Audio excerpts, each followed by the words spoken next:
j'avais envie de te partager la suite là du tournage qui est à la fois agréable et challengeant. Je vais te raconter 2-3 petites anecdotes que je t'ai pas racontées dans le précédent épisode.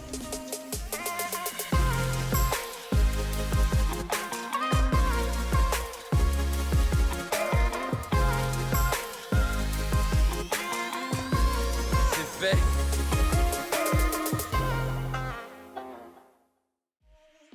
Donc en arrivant sur le lieu de tournage, on a réalisé qu'il manquait du matériel.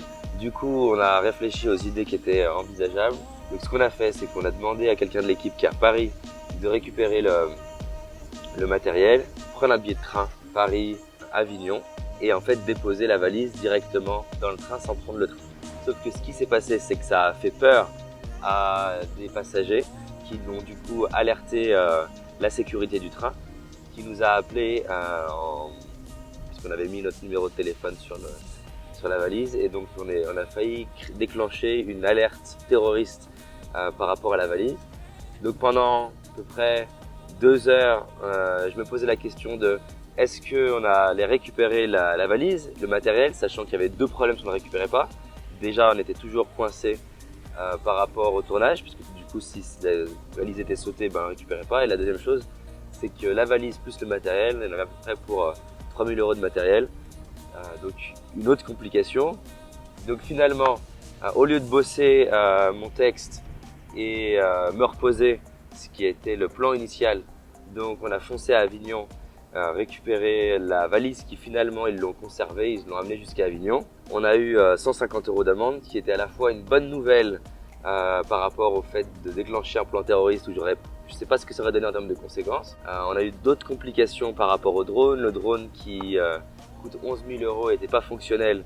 Donc il a fallu trouver une solution de dernière minute qui est d'en racheter un qu'on a récupéré aujourd'hui, qu'on n'a pas encore pu vraiment tester en conditions réelles. On va essayer de renvoyer l'autre qui date de 1 semaine et qui est en panne, alors je ne sais pas pourquoi. Donc il manquait du matériel, on a dû retourner à Aix-en-Provence, donc là plein d'allers-retours. C'est pas confortable pour moi parce que je préférerais soit me reposer, soit bosser mon texte, soit gérer tout ce que j'ai à gérer. Là j'ai des dizaines de mails en retard. Et sachant qu'après le tournage, j'ai une conférence à Montpellier et ensuite je pars après 1 semaine en immersion. Et souvent c'est ce qui est le plus fatigant pour moi, les immersions. Donc voilà, c'est pas agréable, mais je vais reprendre une phrase que m'a renvoyé à nouveau Alban, qui est une citation de Nadal, donc qui est un joueur de tennis et qui a passé 2 ans sans avoir trop de résultats, et là qui vient de regagner. Et on l'interviewait sur sa méthode d'entraînement, et j'adore cette phrase. Donc c'est Nadal qui dit « Quand tout va bien, je reste calme », donc en gros quand il gagne, et quand tout va mal, je continue de m'entraîner. Et j'aime bien cette phrase, parce qu'effectivement c'est facile de se surexciter quand tu gagnes et d'oublier l'entraînement. Donc sous-entendu, quand ça va bien, il continue de s'entraîner, il reste calme, et quand ça va mal, eh ben, il continue de s'entraîner et il reste calme aussi. Et donc voilà, j'aime bien cette citation parce que pour moi c'est là ce que j'aime en fait dans ce qui se passe, même si c'est très inconfortable, que ça coûte de l'argent, beaucoup d'argent à mon niveau pour moi, du temps que j'aimerais consacrer à autre chose. Ben voilà, ça fait partie de l'aventure aussi, donc il y a un côté qui est stimulant pour moi, et je me dis que c'est là où la différence se fait entre la personne qui a un petit peu envie et la personne qui a faim, qui a vraiment envie et qui veut que sa vidéo elle déchire. Et donc là la vie teste à quel point j'ai envie que cette vidéo déchire. Et donc comme j'écrivais il y a 5 minutes à Alban, je lui disais cette vidéo demande de l'engagement et je vais aller au bout. Donc voilà, t'as intérêt à la voir cette vidéo parce que franchement on en a chié, j'en ai chié, c'est peut-être pas terminé, mais elle va sortir et elle va déchirer. Donc voilà, tu la regardes 10 fois, il faut un maximum de vues, et tu dis à ta tante, ta grand-mère, ton chien, de la regarder plusieurs fois aussi et de la partager forcément.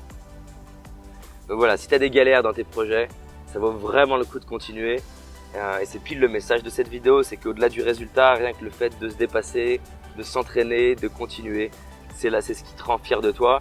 Comme je le disais aussi à Timmy, ça me fera des belles anecdotes à raconter en séminaire ou à mes enfants ou à mes petits-enfants. Tu savais, à cette époque-là, c'était pas facile, mais j'ai continué. Donc voilà, continue, persévère, même quand c'est la galère. C'est ce qui aussi est stimulant dans cette vie, Si c'était tout facile et qu'on avait tout en claquant des doigts, ben, je ne sais pas si on savourerait. Et d'ailleurs, une des réflexions à avoir, j'aime bien faire réaliser ça en séminaire, c'est que ça n'existe pas d'être fier de soi sans galère. Donc dans les moments de galère, c'est la graine qui peut-être te permettra d'être fier de toi si tu continues et tu transformes ce qui se passe. Et c'est ce qu'on est en train de faire.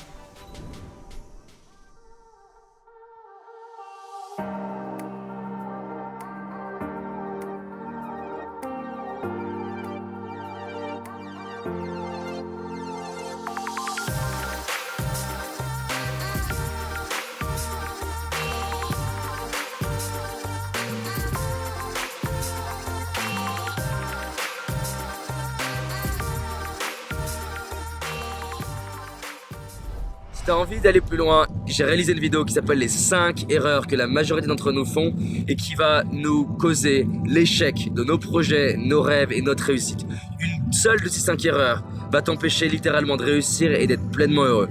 Clique sur le lien dans la description, va voir la vidéo, c'est un indispensable. Je te dis à très vite, on avance ensemble. Cette année, c'est notre année. C'est parti.